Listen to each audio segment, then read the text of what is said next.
Okay, I guess this will be part 2 of intercession. This video, this thing, I don't know how to work it sometime either. But I remember one time, again, we're talking about intercession here. Intercession. It's important to pray for others if you want other people saved. Pray. God's going to wake you up in the middle of the night sometime to pray. He's going to wake you up in the middle of the night. I used to think I wasn't saved enough to pray for people. I used to think I wasn't living right. But I remember God waking me up to pray for people sometimes.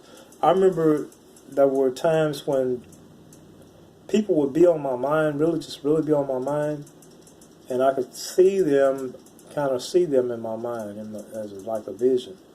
And during that time, I didn't realize the spirit of intercession was prompting me to pray for them, because I was always told while I was in the church, you're not saved enough to be praying for somebody else, because you're still doing this, you're still doing that. You just said a curse word. You just got mad at your wife the other day. You're still smoking cigarettes. You still have sexual thoughts. You still have bad thoughts, lustful thoughts. You still look at girls. No, I'm not looking at porno. Okay, but you still look at half-dressed girls. So I felt like I wasn't saved enough to do that. But many times God would make me up in the middle of the night to pray for somebody else, or he would wake, or during the day he would just put somebody on my mind. But I didn't think I was saved enough to do that. Some of you all are the same way. Some of you all, Satan got you fighting and struggling so much got you thinking that you can't pray for your mother, your father, your sister, your brother, your friend, because you're not saved enough yourself. That's not true. The blood got us covered. The blood got us covered. God sees the blood. Okay? In your faith, God's going to answer your prayer because of your faith. So, but I remember my son. God showed me my son. God put me in a dream. And I saw these fallen angels. They look like humans. They look just like humans. But they were fallen angels. Okay, they just look like ordinary men, though. They were plotting to kill my son. I heard them talking. I heard them saying, we're going to do this. We're going to put him right here, and we're going to put this one right there, and we're going to have this one move over here. They had all strategized. And then when we get him to the hospital, we're going to tweak this little thing right here, and then we're going to do this and do that, and we can get him.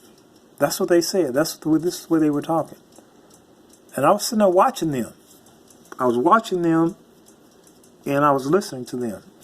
Because sometimes in the spirit, God would let me go in the spirit, and I would be invisible in their world. They couldn't see me, but I could see them, and I could hear them. And I heard them plotting to take my son's life. And when I woke up, I heard them say, we can have the young man, talking about my son. So for like 3 days, I was dumbfounded. I was like, I can't believe what I just saw and heard. And anyway, God told me it was one time, that happened at least twice. Well, actually 3 times. It was 3 different times. But one time, I think this particular time, God told me to worship him. That's what he told me. He said, just worship me. I said, these devils, they're plotting to take my son's life. God said, worship me. I did, man. I fell on my knees, on my face, and I just began to worship God. I began to worship God. And I think it was the next night after, something like that, I went back in that vision, in that where they were at. And I saw them. I saw one of the women. And God gave me a message. God told me to go tell them, those fallen angels, go tell them that he yet reigns. He's still in control. He told me, he gave me a message to go tell them. Go tell those fallen angels that he's still in control, that he is in reign. He has some reign. And that's what I did. I went back and I saw the woman, one of the women. And I told her, I said, God said he still reigns. In other words, you can't have my son. And when I told her that, it's this really sad, depressed, really sad, awful look came on all over her face. And she just turned black. And she just crumbled. She crumbled like black dirt down to the ground. And another time, an angel visited me in a dream. And he told me, he said, I need you to fast. I don't know if he told me the how many days or not. I don't know. But it was about 40 days. He said, I need you to fast until I tell you to come off or something like that. And he told me, he said, this is a matter of life and death. You cannot come off this fast. Do not come off. And so I did. I went on a fast, and the way he had me to fast, though, is like I would go the whole day without eating. I would go the whole day without eating until about 5, and I would just wait for the Lord to tell me when to eat. And then when I would eat, he would tell me when to stop eating. I would eat. I would just stand there, and whatever was in the kitchen, I would just go there and stand there and eat just enough, and eat until he said that's enough, and then I would stop. I did that for about 40 days. It was somewhere between 35 and 40 days. And so after I finished that fast, it was like, I think about a week later, my son came in, and he was crying. He was crying because one of his friends got killed. No, let me back up. Before my son went, after I got off that fast, I saw my son walking out of the house with his friend. I saw him walking out of the house with his friend. And I began to pray. The Spirit of God got in me to pray. All I said was, Lord, turn destruction. Turn it. Turn it. Turn destruction. Man, I didn't know the devil had set it up to kill my son that night. And that's all I prayed. I said, Lord, turn destruction. Turn it. Man, I'm telling you, it's important that we pray for each other, y'all. Some of the reasons why so many of our black men are getting killed, one of the reasons, is because parents are not praying for these young men.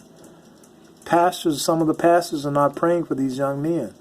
A lot of us church people, we're not praying like we should for these young men, for our own children. Okay? We think the school's supposed to fix it or something. Or we think they need more recreation and all this. But I began to pray, Lord, turn destruction. Turn it. Turn it, God. As he was walking out that door. And I think that same night they had that shooting. But I didn't know about it. Still didn't know about it. Until probably a week later. And my son came in. He was crying. And his friend that was with him. And I was saying, what's wrong? What's the problem? What's going on? And he didn't want to talk about it. But anyway, I finally got it out of him. That his friend got killed. Come to find out, he was there too.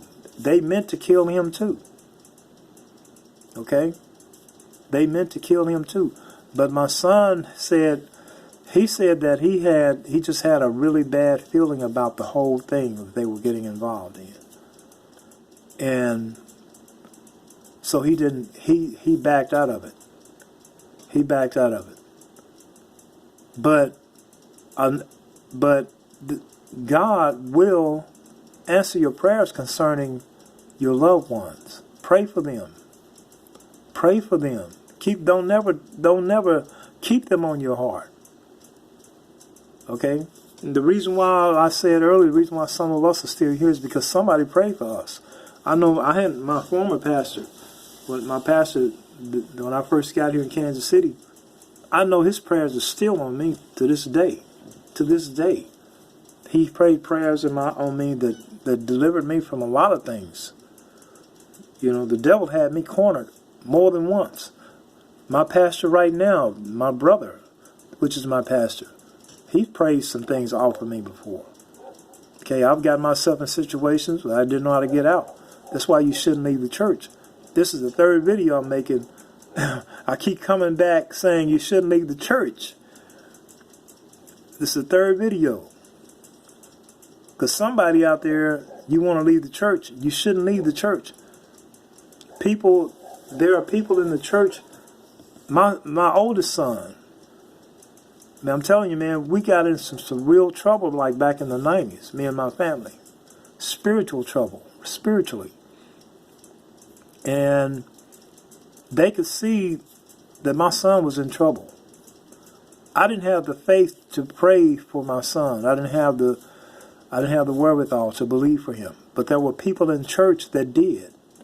And they prayed for my son. And I know without a doubt, because of those prayers, my son's life was spared.